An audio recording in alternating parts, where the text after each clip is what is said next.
저는 지난 시간까지 HST 세일즈 성공 법칙에 대해서 말씀을 드렸습니다.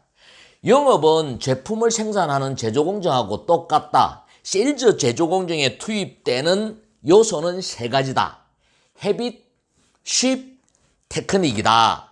세일즈 성공 법칙은 헤빗 곱하기 쉽 곱하기 테크닉 이꼬르는 영업의 실적이다 라고 최종 결론도 지었습니다. 근데 가만히 생각을 해보면은 가장 중요한 한 가지 요소가 빠졌습니다. 아마 영업을 제대로 하는 사람이라면은 무엇이 빠졌는지를 알 거예요. 무엇이 빠졌나요? 이 법칙을 적용시킬 대상이 되는 마켓, 시장, 가망 고객이 빠졌어요. 만날 수 있는 가망 고객이 있어야 이 성공 법칙을 적용을 시켜서 실적을 만들 수가 있는 거예요. 영업에 있어서 가장 중요하다라고 이야기할 수 있는 가망 고객 발굴에 대해서 이야기를 해보겠습니다. HST 세일즈 성공 법칙에는 중요한 전제가 한 가지 있다. 그것은 세일즈 활동의 대상이 되는 가망 고객이다. 가망 고객은 세일즈의 원재료에 해당이 된다. HST 세일즈 성공 법칙은 세일즈 마켓, 즉 가망 고객 발굴을 전제로 한 법칙이다. 업종에 따라서 회사에서 활동 시장이나 가망 고객 DB를 제공하는 경우도 있고 영업인이 직접 활동 시장을 개척하고 가망 고객을 발굴해야 하는 경우도 있다. 나는 개인적으로 가망 고객 발굴부터 최종 판매까지의 모든 과정을 영업인이 해내는 세일즈가 진정한 세일즈다라고 생각한다. 세일즈 성공의 가장 중요한 전제는 다수와 양질의 가망 고객 발굴이다. 이 원재료의 바탕에 성공의 세 가지 요소를 투입해야 실적이 만들어진다. 여러분들이 현재 활동 시장이나 가망 고객 DB가 주어지는 영업을 한다라면 지금까지 제가 이야기한 HST 세일즈 성공 법칙만 잘 공부하고 응용해서 실전에서 적용을 한다라면 성과가 있을 거지만 가망 고객을 직접 발굴해야 하는 영업을 한다라면 지금부터 제가 이야기하는 내용이 가장 중요한 거예요. 활동 시장이나 가망 고객 DB가 주어지는 영업은 대부분 고정급의 비중이 높아요. 반면에 가망 고객이 주어지지 않는 영업은 대부분 성과급의 비중이 높아요. 저는 개인적으로 진짜 프로 영업은 고정급도 없고 상한선도 없는 그런 영업이 진짜 영업이다라고 생각을 해요. 자신의 노력에 따라서 무한대의 급여, 무한대의 성과급을 받을 수 있는 영업이 진짜 영업이에요. 그래서 진짜 프로 영업인은 직접 가망 고객을 발굴할 줄 알아야 돼요. 왜냐하면 가망 고객은 세일즈의 원재료에 해당되기 때문이에요. 세일즈의 원재료 가망 고객. 많은 사람들이 꿈을 이루기 위해 세일즈에 도전하지만 대부분 중도에 포기하는 이유는 판매를 못해서가 아니라 가망 고객 발굴을 못해서이다. 직설적으로 이야기하면 만날 사람이 없어서다. 가망 고객은 세일즈의 원재료에 해당이 된다. 모든 세일즈 활동은 양질의 가망 고객을 찾는 일부터 시작된다. 매니저가 영업인을 육성하는 것도 마찬가지다. 우선 좋은 후보자를 발굴을 해야 한다. 지식과 스킬의 전수만으로 우수한 영업인이 양성되지 않는다. 중요한 것은 바탕인 사람 그 자체다. 왜냐하면 아무리 유능한 매니저라도 사람의 근본 자체를 바꿀 수는 없기 때문이다. 세일즈 성공의 바탕은 양질의 가망 고객과 양질의 후보자다. 이 세일즈 원재료를 찾는 작업은 세일즈 성공의 시작이자 끝이다. 제 말에 동의하시나요? 아마 세일즈를 제대로 하고 있는 사람이라면 아마 제 말에 100% 동의할 거예요. 가망 고객 발굴의 중요성을 강조하기 위해서 제가 비유 이야기를 한번 해보겠습니다.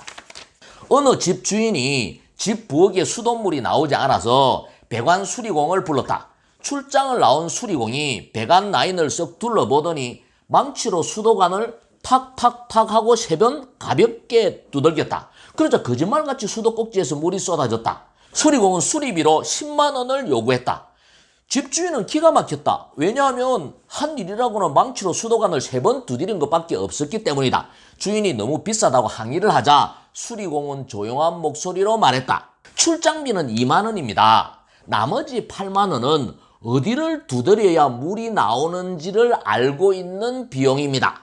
집주인은 꼼짝없이 죄송하다는 말과 함께 수리비 10만 원을 지불하고 말았다. 그렇잖아요. 어디를 두드려야 물이 나온다는 것을 집주인이 알았다면 자기가 두드렸을 거 아니에요. 모르니까 수리공이 두드려 준 거잖아요. 그것을 아는 노하우를 가지고 있는 게 수리공이었다라는 거예요. 세일즈도 마찬가지다. 먼저 무엇이 중요하고 어디에 시간과 노력을 집중해야 하는지 정확히 알아야 한다. 세일즈에서 중요한 성공 포인트를 요약해보자. 첫 번째, 세일즈 매니저는 먼저 양질의 후보자를 발굴해야 한다. 세일즈는 사람이 생산의 주체이기 때문이다. 두 번째, 영업인은 먼저 양질의 가망 고객을 발굴해야 한다. 가망 고객은 세일즈의 원재료이기 때문이다. 세 번째, 지불 능력이 있는 사람만이 가망 고객이다. 나머지 조건들은 영업인이 해결할 수 있기 때문이다. 내가 강조하는 이 세 가지 포인트는 세일즈의 기본이자 성공의 핵심 요소임을 명심해야 한다. 배관공이 어디를 두드려야 물이 나온다는 것을 알듯이 저는 여러분들에게 어디를 두드려야 실적이 만들어진다는 것을 이야기할 거예요. 먼저 잠재 고객과 가망 고객의 차이를 알아야 돼요. 잠재 고객은 불특정 다수의 모든 고객을 말하지만 가망 고객은 그야말로 계약해줄 가망성이 있는 판매 가망성이 있는 고객이에요. 이 가망 고객은 기본적으로 네 가지 조건을 갖춘 사람이에요. 첫 번째, 만날 수 있어야 돼요. 두 번째, 상품에 대한 니즈를 가지고 있어야 돼요. 세 번째는 지불 능력이 있어야 돼요. 마지막 하나는 구매 자격을 갖추어야 가망 고객이에요. 여러분들은 이 네 가지 조건 중에서 가장 중요한 요소는 뭐라고 생각하십니까? 지금부터 영업 중에서 가장 어렵다라는 보험 영업의 예를 들어서 한번 설명을 해보겠습니다. 영업인이 고객을 만나러 갔더니 반갑게 맞이해준다. 첫 번째 요소인 만남이 가능했어요. 보장자산에 대한 필요성을 충분히 느끼고 있다. 두 번째 조건인 상품에 대한 니즈가 충만해요. 술이나 담배도 안 하고 아주 건강하다. 구매 자격에도 적합해요. 그래서 보험가입을 권유하니 고객이 저는 실업자라서 돈이 없습니다 라고 말한다. 이런 경우라면 당신은 어떻게 대처할 것인가? 아무리 유능한 영업인이라도 지불 능력이 없는 고객 앞에서는 어쩔 도리가 없다. 그렇잖아요. 지불 능력이 없는데 내가 보험료를 대신 내줄 수는 없는 거잖아요. 이 사례를 현실적으로 정리해보자.